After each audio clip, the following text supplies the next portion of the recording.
Episode 2. Last time we described the loop in the abstract. Prompt, act, read, decide. This time, no abstractions. The actual shell script that runs the loop and the actual prompt text it sends to Claude, word for word, including what happens the moment it fails. Here's the whole loop. A while true, a prompt string that gets rebuilt every pass. One call to Claude in print mode with a lockdown to a list, and a check. Did pytest just pass with 90% coverage on this file? If yes, break.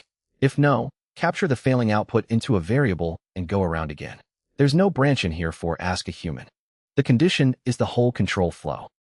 And here's what actually gets sent on the first pass. This is the real command, not a paraphrase. One task, one done condition, spelled out as a shell test. The loop can actually check itself. Pytest exit 0, coverage is at least 90%. Claude gets exactly this and nothing else.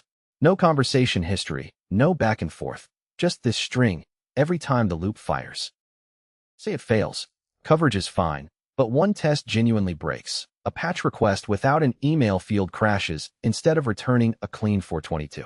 The loop doesn't ask what went wrong. It already knows. It's sitting right there in out.log. It just tails the last 20 lines of that failure and appends them to the exact same prompt and fires again.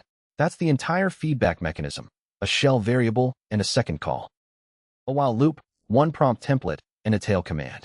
That's the whole trick behind I don't prompt Claude anymore. Next episode, 6 of these, wired into the graph, running for real, end to end.